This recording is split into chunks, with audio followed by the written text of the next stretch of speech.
I think a lot of people think that the infinite banking concept that we do is for people that have a lot of money, but this case study shows a perfect example of somebody just putting in pretty close to the minimum to kind of take care of some very simple goals. And I don't think there's anybody that doesn't have simple goals out there, like going on vacation, buying a dirt bike, or maybe another car, or even just, if you're a snowboarder skier, buying lift tickets. This worked for her in every one of those scenarios.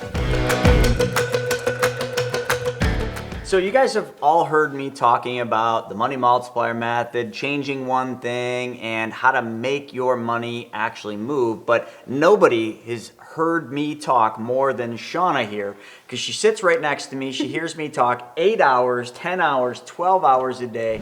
Yeah, so you deposit money into this just like you would your bank account, and exactly. It's what Albert Einstein said was the eighth wonder of the world. That money earns a guaranteed 4%, plus these companies pay dividends every year. Yeah, so you're just gonna treat your money the same way you treat the bank's money. He said compound interest is the most powerful force in the universe. You would pay them back with interest and principal. The same thing, this is your bank. And that's exactly what you're tapping into. So it's the same exact thing. If you took money from the bank, you're tapping into uninterrupted compound interest. It's insane. Every single week. And the funniest thing about this is I didn't even know she started her banking policy. I heard through Hannah that she had begun her first banking policy, and I'm like, wait a second, you started a policy? Like, this was a unique experience for me because she sits next to me and we never really talked about it, but I think she just got sick of hearing me talk about it and finally took action on it. So tell me a little bit about your motive and why you did that. All right. Well, the first reason why I went to Hannah was because he's just too busy I can't get a word in edgewise because he's too busy.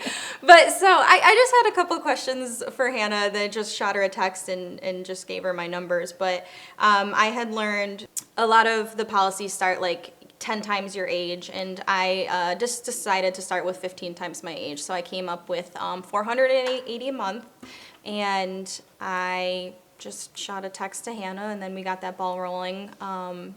And then Chris found out eventually. But where I was is I heard, all the different phone calls, all the different scenarios that people are using this method for. And, a lot of it was debt consolidation, or a lot of it was real estate investing. And I didn't really fall into a lot of the categories. So at first I kind of couldn't find where that would work for me. I didn't have debt, I didn't have student loans, my car payment was paid off at the time, and I just kind of am a recovering mattress stuffer, as I say. Like, I just had envelopes of cash at one point, When Shauna told me what she did, she says, I'm saving money in my mattress. I'm like, you're doing what? You're putting money in a mattress? I thought that was absolutely crazy. But that's because I was a couple steps ahead of her. You see, I've already been doing this, being my own bank. She heard about this and she said, you know what? My mattress isn't the place for my money anymore. How many of you are treating your money the same way Shauna used to? Envelopes, traditional banks that pay you nothing when they go out and make 400 to 1,300% more than you do. Or maybe you actually are putting money under your mattress, and I'm gonna say, are you freaking crazy? Put your money to work for you. Be the bank. Change one thing, folks, just one. Yeah, so the other thing too, I think a lot of people screw up with is they see a lot of our presentations, 10,000, 25,000, 50,000 going in, and I think a lot of people think, oh, well, I don't have that much, so this must not work for me. Or if this is just something the wealthy use, I have to get to that point before this is gonna work. And that's not the case at all. And I love that you took action on it, because you were just like, okay, well, I'm stuffing money in envelopes in my mattress. And you probably saw it and you said, you know what? I'm already doing the quote unquote Dave Ramsey method. I'm using envelopes, stuffing it away for specific goals, whether it be dirt bikes or Disney trips, which I know we're going to talk a lot about Disney.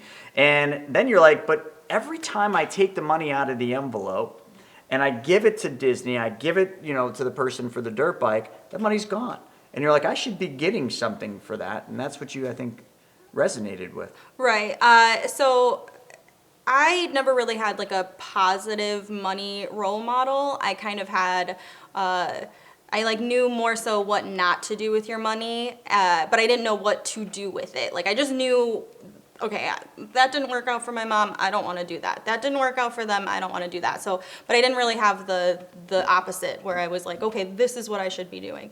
And I was definitely stuck in the earn and spend, not like earn and invest, I guess you would say, and then spend from there. So, like Chris was saying, you know, I'd have an envelope, I'd get it up to $3,000, I'd go buy a dirt bike, the envelope would sit there empty, I'd fill it back up over time, and then I'd go to Disney with my daughter, and I would just keep doing that. So I was in a way recycling and recapturing my money, but along the way, there's no, I don't know, there's no protection. You know, if my house burned down, there goes, I mean, $3,000, who cares? But I don't know. So I just am going, that's where I'm at. I think what you said is pretty important because I think there's a lot of people that live with that mentality of, I make money, I spend money. I make money, I spend money. It's exactly why statistics show that out of $1 that somebody makes, 90 cents goes to somebody else. Our whole lives, we've been taught and conditioned to go out and make money and spend money. Make money, spend money, exchange money for goods and services, and that's just what we've done. We've gotten very good at making money and then spending it. That's why statistically people give away 90 cents of every dollar they make. But this strategy right here, privatized banking and the infinite banking concept, gives you the ability to do the same thing. Go out there, make money, and then go out and buy the goods and services, but you change one thing. And that one thing is where the money you make goes first. Instead of taking this money, making it, and putting it in the bank, which a lot of people don't like banks, you take this money, you put it into your bank. Then from your bank, you go buy goods and services. Changing just that one thing with what you do with your money will change everything, just like it will for Shauna. Your money will then continue to work for you for the rest of your life and never change the dynamics of what you're already doing with the money, and that is spending it. Because that's what we're brought up to understand.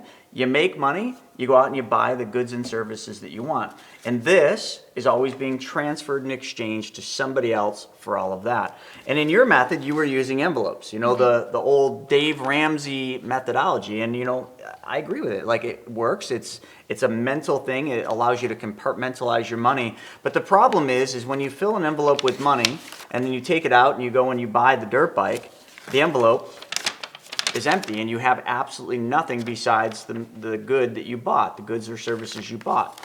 So what if, and I think this is what you saw, instead of an envelope, you put your money into something that paid you uninterrupted compound interest.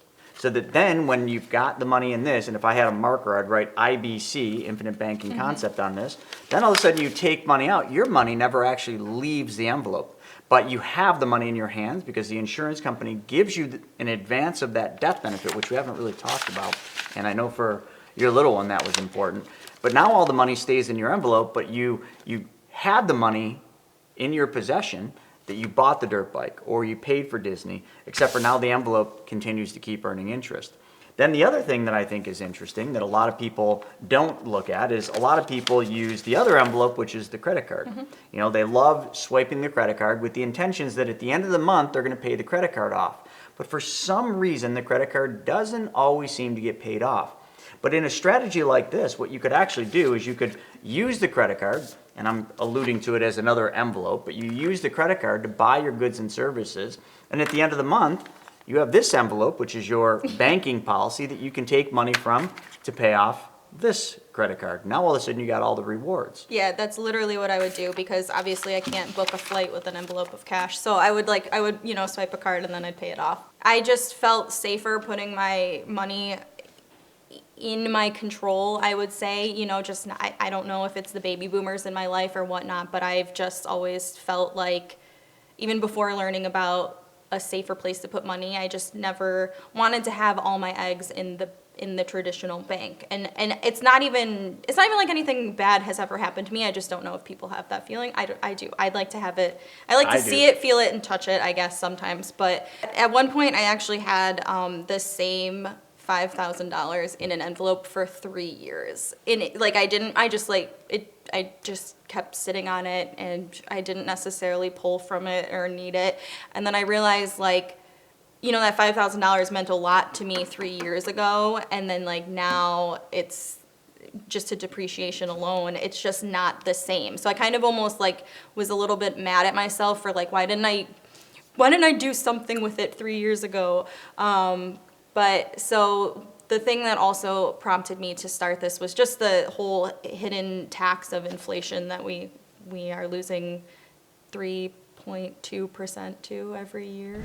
You know, I think one of the most important things to remember is if Shauna had just continued putting her money in those envelopes, leaving it sit, and doing the things she would have been doing normally, the things she was taught to do, her money lost $160 every single year to what is called inflation.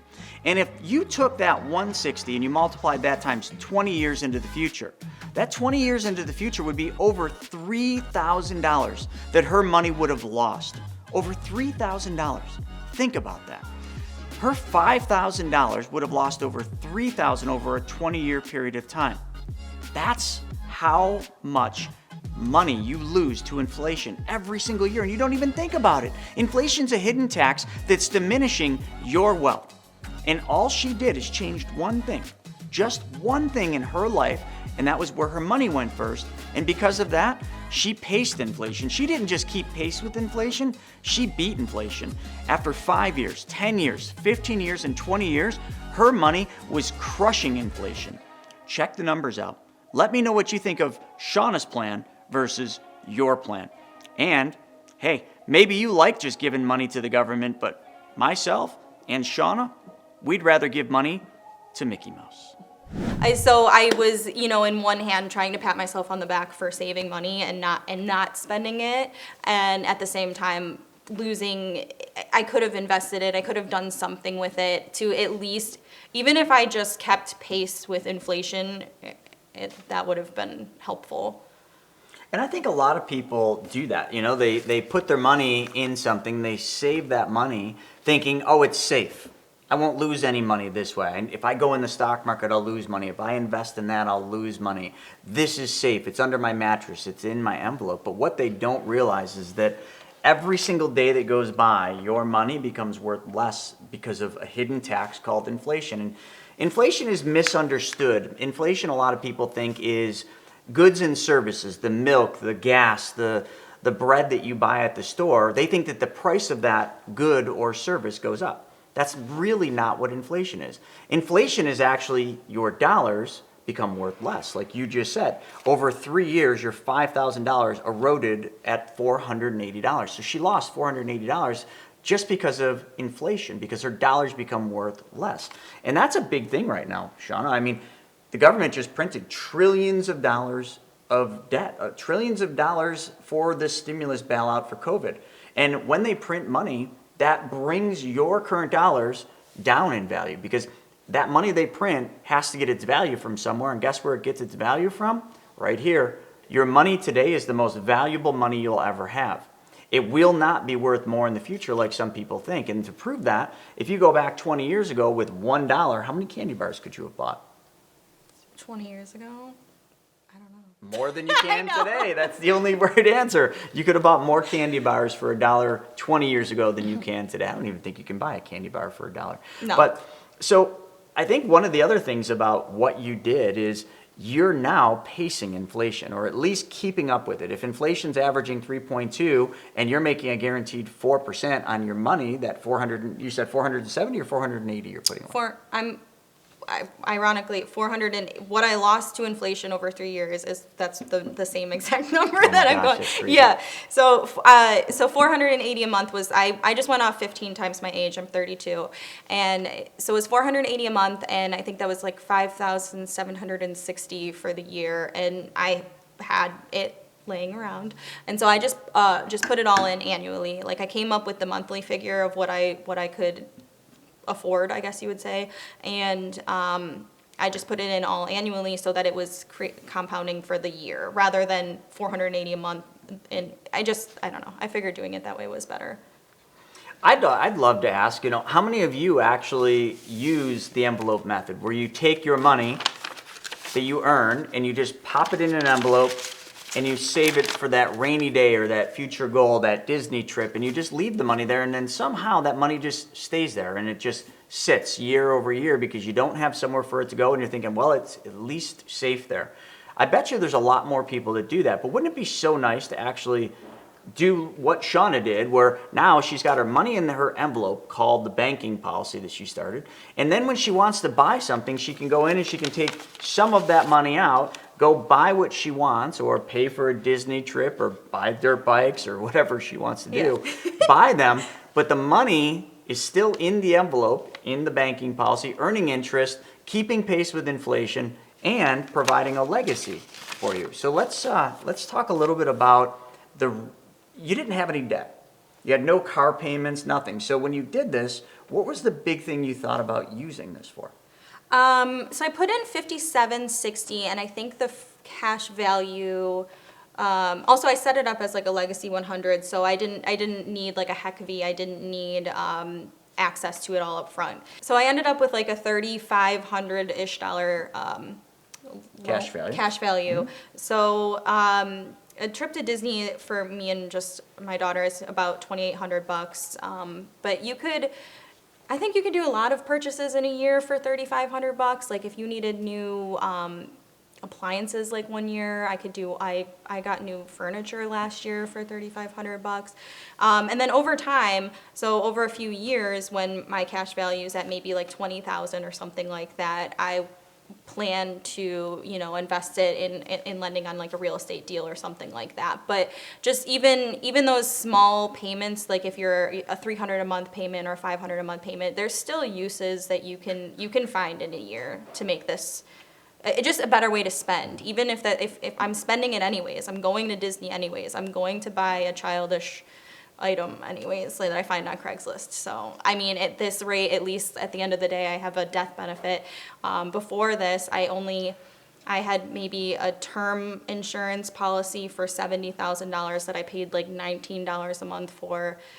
Otherwise, that's all that was really left to my daughter. Is like, yeah, I'm spending, I'm going on vacation, I'm buying things, I'm enjoying my life right now as it is, but I'm not really planning for the future. At least this way I have, I guess, more safety, and I'm more reliable while I still get to be childish and do the things that I want to do. So like buy dirt bikes and cabriolets and all sorts of fun things. I think you said a couple things that are important there. Is before you were doing the envelope with the term insurance. You bought term insurance because it was inexpensive at $19 a month. And a lot of people think cheap is better. Mm-hmm. Okay, if I'm going to buy insurance, I want the cheapest insurance. But a lot of times people don't know the whole truth. That's why I always say the Will Rogers quote, the biggest problem in America is not what people don't know, it's what they think they know that just ain't so. But if you're doing the term, I'm not saying there's anything wrong with that. I have lots of term. I still just held on to even when I did this, I wasn't like, oh, I'm going to call and cancel that $70,000 term insurance policy. It's $19 a month. I'm just going to leave that untouched, and I don't care about that. So now your money gets to do double duty. Number one, you've provided a legacy, so if anything ever should happen, there's that death benefit that's paid out. But now you actually have your money going into a place that's going to keep pace with inflation, okay, with the guaranteed interest rate that you're earning. Plus now also you can access that money to take trips to Disney. And if I'm not mistaken, and one other thing too you did that you said is, you looked at the minimums that you could put into this to work. So if 10 times age is your minimum, you did 15 times age just because you kind of had a goal. And then instead of putting it in monthly, which, is the way that most people would do it, you said, you know what, I have the money in an envelope. Mm-hmm. Why not put it all in all at once? Why did you do the money all at once as an annual deposit versus doing it every single month? Well, even though I didn't reach out to him to start the policy, I did say, is there like a perk to just like with your car insurance, like if you pay for the 6 months, there's like a discount usually, and I'm all for some sort of savings, and there was a benefit to just putting it in annually versus monthly or quarterly or semi-annually. So I just did it annually to make it work that much better. Sure. And, one of the things, too, that a lot of people don't look at is putting your money all in one shot. Your money is all earning interest plus dividends the entire year. Instead of a little bit each month, building and building, all of it went to work at once. Plus, the insurance company doesn't charge you that premium load, if you will, on the monthlies, because if you do it monthly, they charge you a little bit. So now all of a sudden you got to take back that fee. Yeah, I don't remember the exact number, but even though 480 times 12 was like 5,760, I actually only ended up putting in like whatever it was. It was actually less than that, but I still reap the benefits of that much. And then I also started a policy for Harper too. She's 8. And I think I did $240 a month for her, and I did quarterly. One of the things I love that she said, and I didn't even know this, after she started her policy, she went out and started a policy for her daughter. And then she put some money per month away. Actually, I think she was doing it quarterly, because it doesn't matter how you want to put money into your plan. You can do any which way. You can do it monthly, quarterly, semi-annually, or put it all in upfront like Shauna did. She started a plan for her daughter. What is that plan going to look like for Harper in 5 years, 10 years, 15 years, or 20 years? Will that plan pay for all of her Disney trips for her kids? Will that plan pay for some of her college? Maybe a new car when she needs one? Maybe a down payment on a house? The impact of time and money it's massive. And that's what she's gonna see, and that's the benefit. That's what she caught up on by listening to me chat blah, blah, blah, blah, blah every day for 8 hours a day. And she's finally like, I'm sick of it. I want my own. And she took action. It's time for you to take action.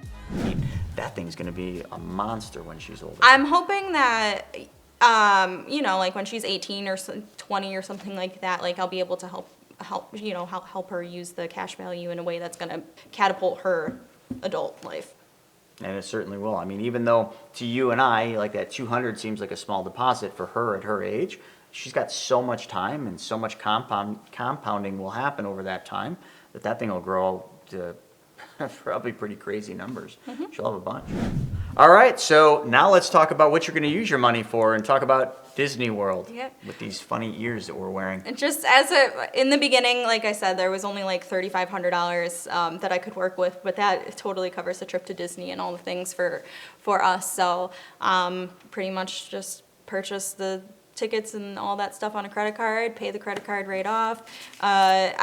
Before what I was doing is I would maybe break the credit card payment into a few, like 4 or 5 month payments and pay it all back. So yeah, essentially swiping this. But didn't you get these using points from your credit card? Yeah, so I mean, it's a way of like double dipping, I would say, is like use a credit card, get the benefits from there, because there's like all sorts of discounts on food and what are these things called? Souvenirs.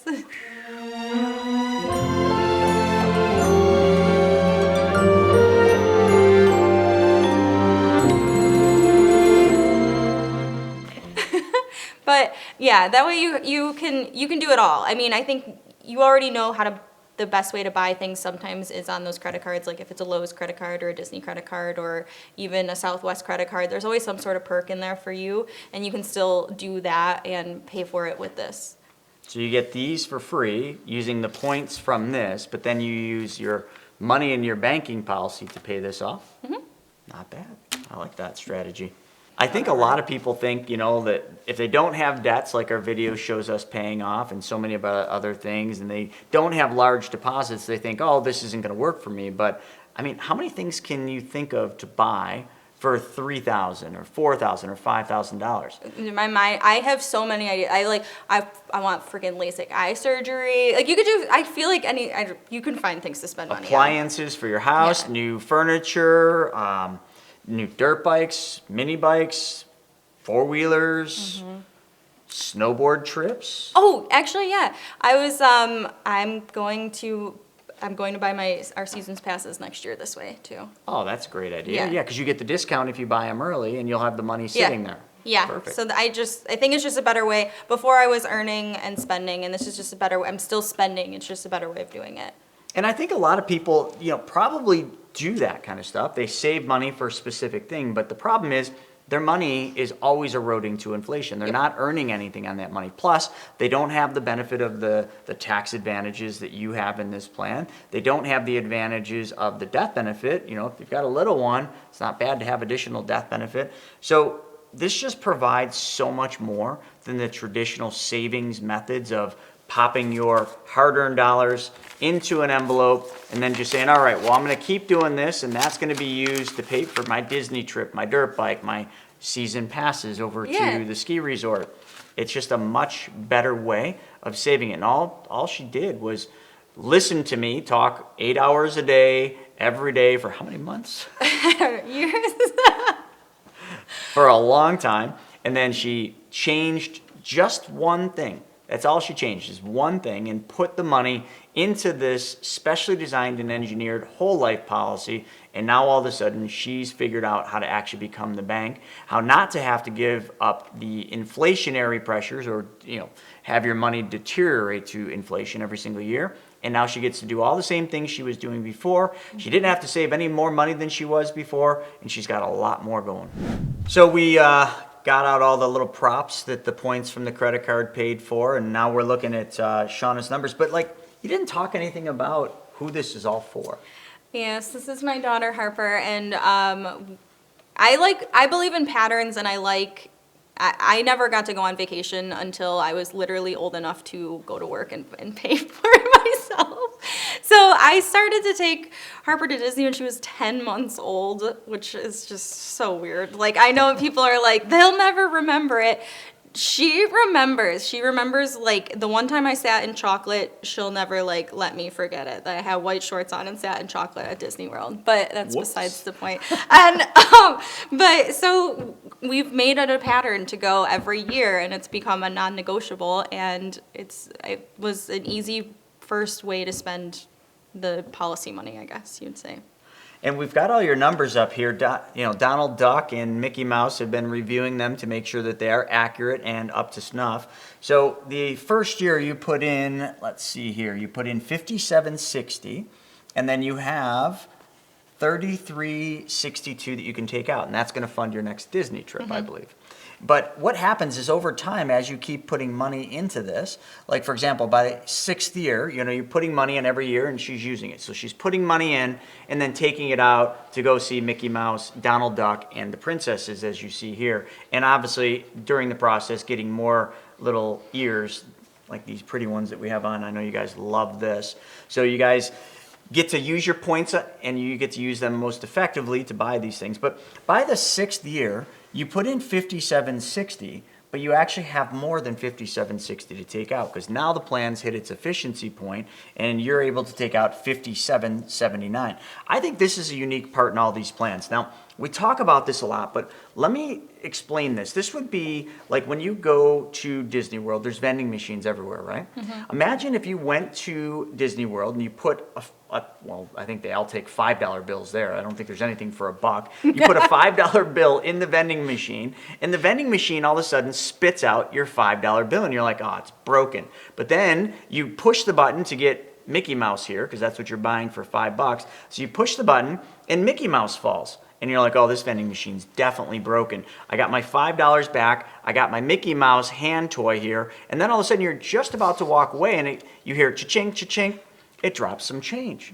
And you're like, you look around, you're like, anyone else seeing this? You pull out another $5 bill, you put it in the vending machine, it does the same thing. It gives you the $5 back. Then Donald Duck falls out, and you're like, this is freaking cool. And you're just about to walk away, you're like, oh, it's not gonna give me the change. You hear cha-ching, cha-ching, cha-ching.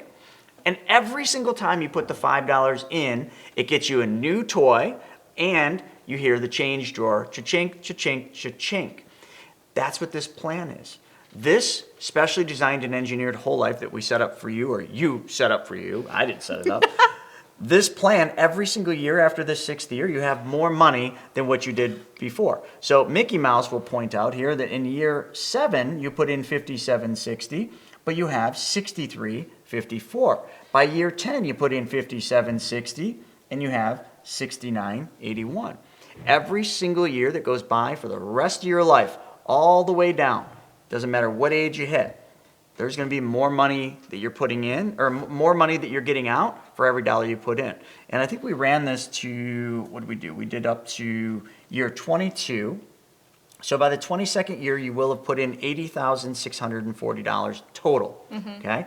But you will have taken out for your Disney trips, your dirt bikes, your expanded garage, let's see, your snowboard passes and everything else, you took out $121,645.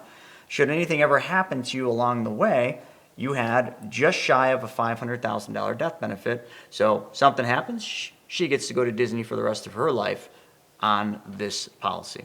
Not too shabby. Yeah, it's pretty awesome. And I just, even if it's just for life insurance in general, I just, to make sure that she's taken care of is really important to me, so.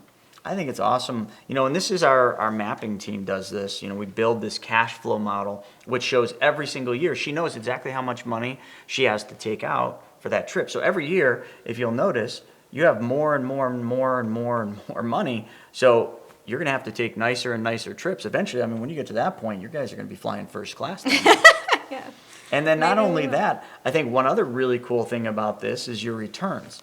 So when people put money somewhere, they always want a return on their money. Now we know that this gets a guaranteed 4%, plus she gets a dividend every year. So what we do is we actually show you your cash on cash returns.